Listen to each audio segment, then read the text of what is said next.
although it has been frozen and refrigerated, and we're not sure what else it's been done to. Heart and lung from a cow. Now, just estimating, cow weighs about 10 times as much as me, but its heart and its lung are built exactly for you. Heart and lung is built exactly the same way. It has to accommodate a body that's more or less 8 or 10 times as big as one of ours, and therefore it is also about 8 or 10 times as big as ours, but otherwise built exactly the same way as ours. Have they dissected the cat thoracic cavity? Not for the Okay, so like the cat, as you will find, obviously their thoracic cavity is shaped a little bit differently from ours in large measure because they're four-legged walkers rather than two-legged walkers. So their thoracic cavity is a little bit elongated compared to ours. The number of lobes on a lung is a little bit different from ours.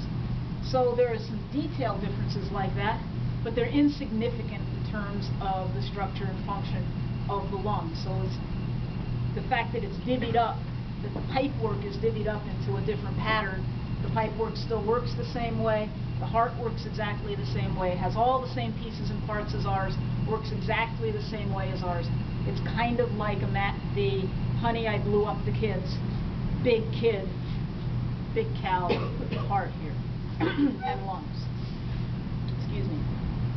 Now, this is just raw meat that's been frozen and thawed and needs to be treated in exactly that same way. It's not like preserved stuff. It doesn't have anything, it doesn't have preservatives or whatnot on it. If you want to use gloves, you're certainly welcome to, but it's raw meat.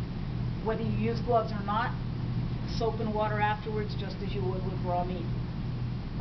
It smells like raw meat that's been frozen and thawed because it is raw meat that's been frozen and thawed. The cow went through the entire USDA certification thing, so the cow was a healthy cow and all that kind of stuff. Had we not gotten the heart and lung, it would have gone off to wherever they would have sent, where they sent the hearts and lungs of all the other cows that were slaughtered that day. Hearts are used